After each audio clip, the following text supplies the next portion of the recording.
கலைமகள் matric மேல்நிலைப்பள்ளி. நம்ம preparation பண்ணுறதுக்கும் ஜாப் நேச்சருக்கும் சம்மந்தம் இருக்கானா, நியூஸ் பேப்பர் நோட் மேக்கிங் எப்படி பண்ணணும் அவ்வளோ ஈஸியான விஷயம் இல்லை. நியூஸ் பேப்பர் நோட்ஸ் மேக்கிங்கிறது இந்தியாவிலே இந்த ஒரு ப்ரிப்ரேஷன் மட்டும்தான் இருக்கிற மொத்த ஒரு வைடர் எக்ஸ்போஷர். இந்த ஒரு ப்ரிப்ரேஷன் தான். நல்லது கெட்டது, history, geography, polity, what ever இருக்கிற எல்லாத்த பற்றியும் ஒரு தவறு நடக்கும்போது நம்ம தவறு தான் பண்ணுறோங்கிறது தெரிஞ்சு பண்ணுறதுக்கான வாய்ப்பு இந்த யூபிஎஸ்சி உருவாக்கி கொடுக்குது. ஆனால் எல்லா ஆஃபீஸரும் அந்த மாதிரி பண்ணுவாங்களா, இல்லை எல்லா ஆஃபீஸராலும் முடியுமா, இல்லை வேறு ஏதாச்சும் அவங்களோட பர்சனல் ப்ரிஃபரன்சஸ் அவங்களோட பர்சனல் கேரக்டர் அதை டிசைட் பண்ணோன்னா அதுக்கான வாய்ப்பும் இருக்குது. இந்த அட்டம் எழுதுகிறோம் 1 இயர், அடுத்த அட்டம் எழுதும்போது திருப்பி அது கொஞ்சம் அப்படியே எக்ஸ்டெண்ட் ஆகும். பட் ப்ரிப்ரேஷனை நீங்கள் எந்த நியூஸ் பேப்பரில் ரைட்டர்ஸ் அண்டு ஸ்காலர்ஸ் ரொம்ப நல்ல ஸ்டாண்டர்டாக இன்டர்நேஷ்னல் லெவலில் இருக்கிறவங்க ஒரு அனாலிசிஸ் இம்பார்ஷலாக கொடுக்க முடியுன்ற சுச்சுவேஷனில் எந்த நியூஸ் பேப்பர் இருக்கோ அந்த நியூஸ் பேப்பர் ரொம்ப சரியாக இருக்கும். என்னோடய பார்வையில் இது முதல் மாதமும் 2வது மாதமும் 3வது மாதமும் எல்லோரும் பண்ணுற தப்பு. அப்போது நேச்சர் ஆஃப் கொஸ்டின் புரிய ஆரம்பிக்கும்போது தான் நான் இப்போது 50 பாயிண்ட் இந்த நியூஸ் சம்மந்தமாக எழுதுகிறேன். இதில் எவ்வளோ பாயிண்ட் எனக்கு 1 மாதம் கழிச்சு, 2 மாதம் கழிச்சு, 6 மாதம் கழிச்சு ஞாபகம் இருக்கும். அந்த ஒரு யதார்த்தமான புரிதல் ரொம்ப முக்கியம்.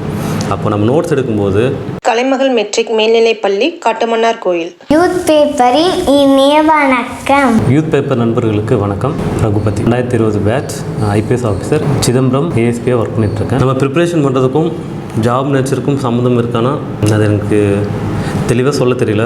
பட் நம்ம ஒழுங்காக ப்ரிப்பேர் பண்ணால் நம்மளுக்கு நிறைய இன்ஃபர்மேஷன் தெரிய வருது. நம்ம எத்திக்ஸில் படிக்கும்போது பார்ப்போம், நம்மளுக்கு நிறைய இன்ஃபர்மேஷன் அந்த சென்ஸ் நம்மளுக்கு நாலேஜ் கிடச்சிருது. எது சரி எது தப்பு, இந்தியாவோட சொசைட்டி எந்த மாதிரி நேச்சர், இந்தியாவோட கல்ச்சர் என்ன, இந்தியாவோட ஜியாகிரஃபி என்ன, இது எந்த மாதிரி ஒரு பின்புலத்துலேருந்து இந்தியான்ற ஒரு நாடு இவ்வளோ நாளாக இருந்துகிட்ருக்கு அப்படிங்கிற எல்லா இன்ஃபர்மேஷனும் நம்மளுக்கு கிடச்சிருது. அந்த இன்ஃபர்மேஷனை வச்சுட்டு, அந்த நாலேஜ் வச்சுட்டு நம்ம எந்த மாதிரி ஒரு டெசிஷன் எடுக்கணுங்கிறதுக்காக தான் இந்த நாலேஜ் எல்லாமே ஹெல்ப் பண்ணுது. நாலேஜுக்கு அப்புறம் பிஹேவியர். இந்த நாலேஜ் வச்சுட்டு நம்மளோட பிஹேவியர் எப்படிங்கிறது, அந்த பிஹேவியரை ஷேப் பண்ணுறது தான் இந்த நாலேஜ் ஹெல்ப் பண்ணுது. ஸோ அது ஒவ்வொரு இண்டிவிஜுவலை பொறுத்து மாறும். படிக்கிறது அப்படியே ஃபீல்டில் ரிஃப்ளெக்ட் ஆகுமானா அது அந்த இண்டிவிஜுவல் பொறுத்து தான். அந்த இண்டிவிஜுவல் எடுக்கிற டெசிஷனை பொறுத்து தான். அந்த டெசிஷன் நம்ம படித்து இந்த நாலேஜை வச்சு எடுக்க போகிறோம்.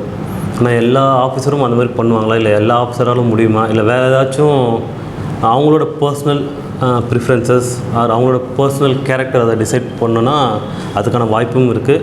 பட் ஒரு தவறு நடக்கும்போது நம்ம தவறு தான் பண்ணுறோங்கிறது தெரிஞ்சு பண்ணுறதுக்கான வாய்ப்பு இந்த யூபிஎஸ்சி உருவாக்கி கொடுக்குது. ஃபார் எக்ஸாம்பிள் எத்திக்ஸ் பண்ணுறோம், ஒரு விஷயம் தப்புன்னு எத்திக்ஸில் படிக்கும்போது நம்மளுக்கு கிளியராக தெரியும். அதையும் தாண்டி அதை பண்ணுறோன்னா நம்ம தவறு பண்ணுறோன்ற ஒரு நாலேஜ் இருந்து தான் அந்த தவறு நம்ம பண்ணுறோம். அதுக்கான ஒரு வாய்ப்பு இந்த ப்ரிப்ரேஷன் க்ரியேட் பண்ணி தருது. இன்னொன்று ஒரு ப்ராடர் பெர்ஸ்பெக்டிவ். ஏற்கனவே சொன்ன கழுகு பார்வை. இந்தியாவிலே இந்த ஒரு ப்ரிப்ரேஷன் மட்டும்தான் இருக்கிற மொத்த ஒரு வைடர் எக்ஸ்போஷர். இந்த ஒரு ப்ரிப்ரேஷன் தான். நல்லது கெட்டது, history, geography, polity, what ever இருக்கிற எல்லாத்த பற்றியும் ஒரு இன்ட்ரொடக்ஷன், ஒரு கிளியர் எக்ஸ்ப்ளனேஷன் இந்த எக்ஸாம் மட்டும் தான் கொடுக்குது. இந்த எக்ஸாமுக்கான ப்ரிப்ரேஷன் சரியாக இருந்துச்சுன்னா இந்த அண்டர்ஸ்டாண்டிங் ரொம்ப சரியாக இருக்கும். ஒரு நல்ல அண்டர்ஸ்டாண்டிங் இருக்குன்னும் போது இந்த எக்ஸாம் அதுக்கு ஒரு நல்ல ஆப்பர்ச்சுனிட்டியை கொடுக்குது. அப்படிங்கும்போது எதிர்பார்க்கறது என்னென்னா, நம்ம எடுக்கிற முடிவும் நம்மளோட கேரக்டரும் ரொம்ப நல்லா இருக்குங்கிறது தான் இந்த ப்ரிப்ரேஷனை ஒட்டுமொத்த எதிர்பார்க்கும். அது எல்லோரும் செய்வாங்க, எல்லோரும் செய்ய முடியுங்கிறது எதுக்காரது கொண்டும் நிச்சயம் இல்லை. ஏன்னா அது அந்த இண்டிவிஜுவலை பேஸ் பண்ணின்ற ஒரு சுச்சுவேஷன் வந்துடுது.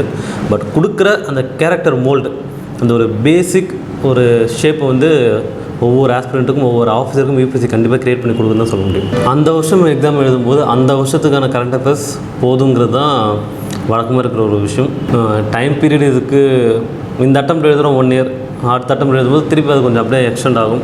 பட் ப்ரிப்ரேஷனை நீங்கள் ஹோலிஸ்டிக்காக ப்ரிப்பேர் பண்ணும்போது 1 வருஷம் 2 வருஷம் அப்படிலாம் பிரித்து பார்க்காம தினமும் நியூஸ் பேப்பர் அது அன்றைக்கான ஒரு ஹேபிட்டாக மாறிடுச்சுன்னா அதான் ரொம்ப சரியாக இருக்கும். ஏன்னா ஆரம்பத்தில் நம்மளுக்கு இது முன்னாடி என்ன நடந்துச்சு எந்த ஒரு ஐடியா, பேசிக் நாலேஜ் இருக்கவே இருக்காது.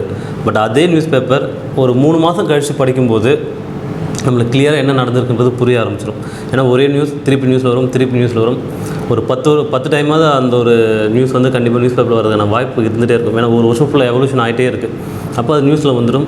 அப்படி இருக்கும்போது நம்மளுக்கு எதுவும் மிஸ் பண்ணுறதுக்காகவோ இல்லை எதுவும் இருந்துட்டோம் அப்படின்ற ஒரு ஃபீல் கண்டிப்பாக நியூஸ் பேப்பரில் இருக்காது. ஸோ ப்ரிப்ரேஷனாலே நியூஸ் பேப்பர் தினமும் அது ஒரு ஹேபிட்டாக இருக்கணும். ரொம்ப நல்ல ஸ்டாண்டர்டாக இருக்கிற நியூஸ் பேப்பர். எந்த நியூஸ் பேப்பரில் ரைட்டர்ஸ் அண்டு ஸ்காலர்ஸ் ரொம்ப நல்ல ஸ்டாண்டர்டாக இன்டர்நேஷ்னல் லெவலில் இருக்கிறவங்க ஒரு அனாலிசிஸ் இம்பார்ஷலாக கொடுக்க முடியுன்ற சுச்சுவேஷனில் எந்த நியூஸ் பேப்பர் இருக்கோ அந்த நியூஸ் பேப்பர் ரொம்ப சரியாக இருக்கும். என்னோடய பார்வையில் நான் ஹிந்து படித்தேன், கூட இந்தியன் எக்ஸ்பிரஸில் இன்டர்நேஷ்னல் என்னோடய ஆப்ஷன் வந்து பொலிட்டிக்கல் சயின்ஸ், அதனால் இன்டர்நேஷ்னல் ரிலேட்டடாக வர ஆர்டிக்கிள் வந்து இந்தியன் எக்ஸ்பிரஸில் மட்டும் படித்தேன். ஸோ பேசிக் ஹிந்து தான். அடுத்து இந்தியன் எக்ஸ்பிரஸ் 2 நியூஸ் பேப்பருமே ரொம்ப ரொம்ப நல்ல newspaper. Most of the aspirant use பண்ணுறது இந்த 2 நியூஸ் பேப்பர் தான். இதில் வர ஆர்டிகல்ஸ் எழுதுகிற ஸ்காலர் எல்லாருமே வந்து ஒரு இந்தியா லெவலில் இருக்கிற ஒரு மிகப்பெரிய ஸ்காலர்ஸ் தான் எழுதுகிறாங்க. இந்த 2 நியூஸ் பேப்பர் சரியாக இருக்குங்கிறது நான் நினைக்கிறேன். நியூஸ் பேப்பர் நோட் மேக்கிங் எப்படி பண்ணணும் அவ்வளோ ஈஸியான விஷயம் இல்லை. நியூஸ் பேப்பர் நோட்ஸ் மேக்கிங்கிறது ரொம்ப ரொம்ப கஷ்டமான வேலை. அதுவும் ஆரம்பத்துலலாம் ரொம்ப ரொம்ப ஸ்ட்ரகிள் பண்ணணும். ஏன்னா எக்ஸாமோட நேச்சர் ஆஃப் கொஸ்டின் நம்மளுக்கு தெரியாது. சிலபஸும் நம்ம படிச்சிருப்போம், பட் அதோட அண்டர்ஸ்டாண்டிங் நம்மளுக்கு கிளியராக இருக்காது. என்ன சிலபஸ், அந்த சிலபஸை எக்ஸாமில் எப்படி கேட்பாங்க, இந்த ஒரு அண்டர்ஸ்டாண்டிங் அந்த தெளிவு வர வரைக்கும் நியூஸ் பேப்பர் படிக்கும்போது வெறும் நியூஸ் பேப்பரை பிளான்ட்டாக படிச்சுட்ருப்போம். அதுக்கப்புறம் நோட்ஸ் எடுக்கும்போது நோட்ஸாக எடுக்க மாட்டோம், நியூஸ் பேப்பர் இருக்கிறது அப்படியே பார்த்து நம்ம நோட்டில் எழுதிட்டுருப்போம். இது முதல் மாதமும் 2வது மாதமும் 3வது மாதமும் எல்லோரும் பண்ணுற தப்பு. அப்போது நேச்சர் ஆஃப் கொஸ்டின் புரிய ஆரம்பிக்கும்போது தான் நியூஸ் பேப்பர் நோட்ஸ் எடுக்க ஒரு ப்ராப்பரான ஒரு ஹேபிட் வரும். அதே போல் ஃபஸ்ட் டைம் ஒரு ஆர்டிக்கிள் அதே டாபிக் நோட்ஸ் எடுப்போம். 5வது டைம் படிச்சுட்டு திருப்பி அதை நோட்ஸ் எடுக்கிறதுக்கான வித்தியாசம் கண்டிப்பாக இருக்கும். ஸோ முதல் 3 மாதம் நோட்ஸ் எடுக்கிறது ஜஸ்ட் உங்களுக்கான ஒரு ப்ராக்டிஸாக வச்சுக்கோங்க. அதுக்கப்புறம் நோட்ஸ் எடுக்கும்போது தான் சிலபஸோட understanding, nature of question understanding இருக்கும். அதுக்கப்புறம் தான் எது தேவையில்லைன்னு எடுக்கிறதுக்கான ஒரு ஸ்கில் வரும். ஒரு நியூஸ் பார்க்கும்போது எந்த நியூஸை கட் பண்ணலாம் அப்படின்ற ஒரு இப்போ க்ரைம் அக்கரன்ஸ் நடக்குது, சம் லோக்கலைஸ்டு இஷ்யூ நடக்குது, அது அன்றைக்கி ஒரு நாள் தான் நியூஸில் இருக்க போகுது. அந்த மாதிரி இருக்கிற இஷ்யூ கண்டிப்பாக எக்ஸாம் தேவைன்னு பார்த்தீங்கன்னா தேவைப்படாது. அது எவ்வளோ பெரிய ஒரு இம்பாக்ட் க்ரியேட் பண்ணுதுன்னா எந்த ஒரு இம்பாக்ட்டும் க்ரியேட் பண்ண போகிறதில்ல. அப்போது எந்த விஷயம் ஒரு இம்பாக்ட் க்ரியேட் பண்ணி அது ரெகுலராக நியூஸில் இருக்க சான்சஸ் இருக்கும், அது நம்ம சிலபஸோடு எந்த விஷயம் ஒத்து போதோ அந்த விஷயம் மட்டும் தான் எக்ஸாமில் கேட்பாங்க. அதே விஷயத்த திருப்பி 4வது டைம் 5வது டைம் நியூஸில் பார்க்கும்போது அந்த விஷயத்தில் எது உங்கள் மைண்டில் வச்சுக்கணும், எது உங்கள் மைண்டில் ஞாபகம் இருக்கும், எது இருக்கணுங்கிறது அந்த 3 பாயிண்ட் 4 பாயிண்ட் மட்டும்தான் எடுக்கணும். ஏன்னா ஒரு நியூஸ் பேப்பரில் 50 பாயிண்ட் டிஸ்கஸ் பண்ணியிருந்தாலும் அது பின்னாடி இருக்கிற ஹிஸ்ட்ரி, ஜியாகிரஃபி, டேட்டு எல்லாம் கிளியராக மென்ஷன் பண்ணியிருந்தாலும் நமக்கு ஞாபகம் இருக்கவே இருக்காது.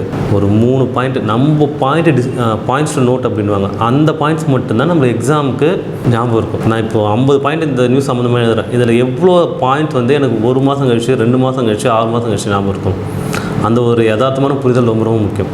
அப்போ நம்ம நோட்ஸ் எடுக்கும்போது இது வந்து ஒரு நல்ல பாயிண்ட்டு, இதோட பேஸில் இதை வச்சுட்டு நான் எக்ஸாம் எழுத முடியும்னு என்னென்ன பாயிண்ட் இருக்கோ அந்த பாயிண்ட்டை மட்டும் ஃபோக்கஸ் பண்ணாலே போதும். அதுதான் சொல்கிறேன், 3-4 பாயிண்ட்டு மேலே எந்த ஒரு எடிட்டோரியலையும் நம்மளால் ஞாபகம் வச்சுக்க முடியாது. எந்த பாயிண்ட்டும் எக்ஸாமுக்கு நம்மளுக்கு ஹெல்ப் பண்ணவே பண்ணாது.